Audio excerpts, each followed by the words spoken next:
तो कैसे हैं? उम्मीद कर रहे हैं कि ठीक एवं स्वस्थ होंगे। दोस्तों, आज आप लोगों को सामाजिक विज्ञान का यानी सोशल साइंस, ठीक ना दोस्तों, सामाजिक विज्ञान का आज आप लोगों को 34 क्वेश्चन कराने वाला हूं और ये 34 क्वेश्चन सीधा आपके एग्जाम में आएगा, ठीक ना दोस्तों। इसीलिए वीडियो को ज़रूर पूरा देखिएगा।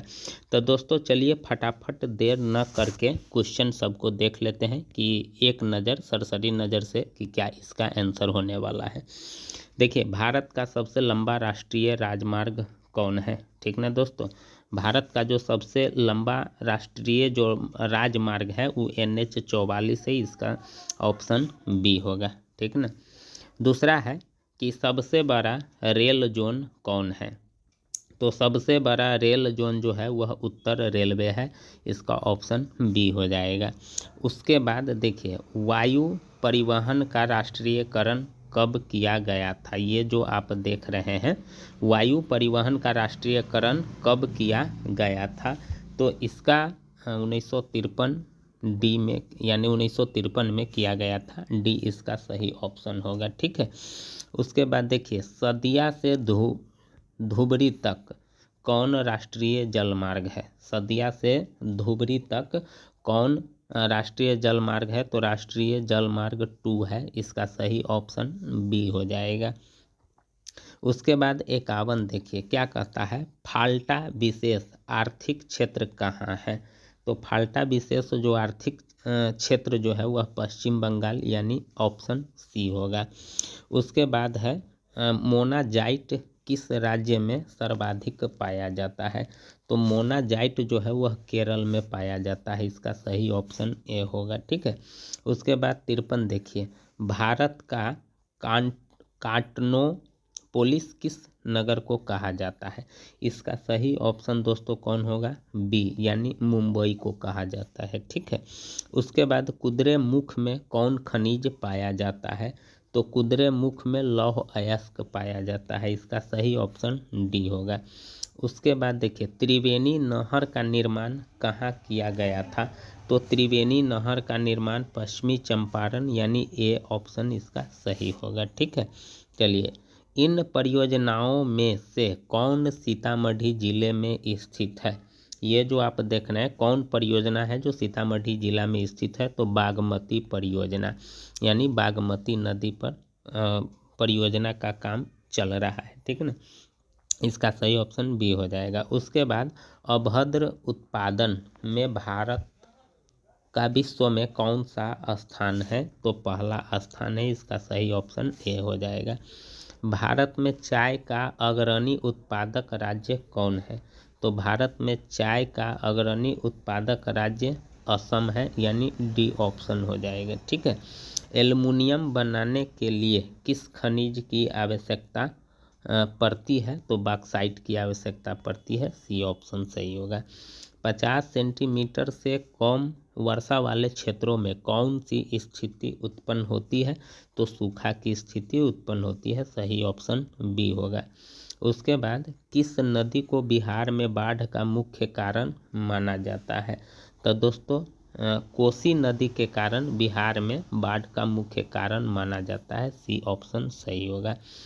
इन प्राकृतिक आपदाओं में से कौन बिहार को प्रतिवर्ष प्रभावित करता है? तो बाढ़ प्रभावित करता है, ठीक ना। बाढ़ के अलावा बिहार में और कुछ ज़्यादा नहीं आता है। भूकंप आता है, थोड़ा बहुत भूकंप आता है। सही ऑप्शन डी होगा। अधिकेंद्र का संबंध इनमें से किससे है? तो दोस्तों अधिकेंद्र का संबंध भूकंप से है। सही ऑप्शन सी हो जाएगा। भारत में जनसंख्या की दृष्टि से बिहार का कौन सा स्थान है? तो तीसरा स्थान है। सी ऑप्शन होगा। प्रति व्यक्ति आय को इनमें से किस नाम से जानते हैं? तो औसत आय के नाम से जानते हैं। सही ऑप्शन डी हो जाएगा। उसके बाद विनिमय की प्रारंभिक अवस्था में व्यापार किस पर आधारित है? तो वस्तु विनिमय प्रणाली। ए ऑप्शन सही होगा। उसके बाद मैकलगन समिति का संबंध इसमें से किस में है? तो गरीबी यानी डी ऑप्शन सही होगा, ठीक है। उसके बाद लघु उद्योगों की अधिकतम निवेश सीमा क्या है? तो 3 करोड़ है, सही ऑप्शन बी हो जाएगा। नीति आयोग का पदेन अध्यक्ष कौन है? तो नीति आयोग का पदेन अध्यक्ष प्रधानमंत्री है, सही ऑप्शन बी हो जाएगा। उसके बाद दोस्तों यहाँ देखते हैं, ठीक ना, यहाँ देखते हैं कि मानव परिश्रम से अर्जित धन क्या कहलाता है। तो यानी मानव परिश्रम से अर्जित धन क्या कहलाता है? तो आय कहलाता है, यानी आमदनी जिसको बोलते हैं, ये ऑप्शन सही होगा। भारतीय रिजर्व बैंक का निजी राष्ट्रीयकरण कब हुआ था? तो 1935 में हुआ था, बी ऑप्शन सही है। इनमें से कौन सामाजिक आधारभूत संरचना का भाग है? तो शिक्षा, सी ऑप्शन सही है। संयुक्त राष्ट्र ने किसे अंतर्राष्ट्रीय सहकारिता वर्ष घोषित किया है? तो किस वर्ष किया था? तो 2012 में, यानी सी ऑप्शन सही होगा। उसके बाद उपभोक्ता अधिकारों की घोषणा सर्वप्रथम कहाँ की गई थी? तो अमेरिका में की गई थी, सी ऑप्शन सही होगा। उसके बाद दोस्तों विश्व की विभिन्न अर्थव्यवस्थाओं को एक से जोड़ने वाली प्रक्रिया को क्या कहते हैं? तो इनमें से सभी, यानी वैश्वीकरण, निजीकरण, उदारीकरण सब कहा जाता है। यानी देखिए इनमें से कौन संस्थागत वित्तीय स्रोत का उदाहरण है? तो इनमें से सभी, सब है, वाणिज्यिकरण बैंक, सहकारी और क्षेत्रीय ग्रामीण बैंक, इनमें से सभी ऑप्शन डी हो जाएगा।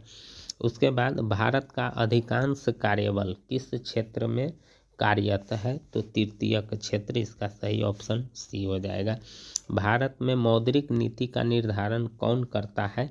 तो दोस्तों भारतीय रिजर्व बैंक करता है, सी ऑप्शन सही होगा। भूमि विकास बैंक को पहले से किस नाम से जाना जाता था? तो भूमि बंधक बैंक, यानी बी ऑप्शन सही होगा।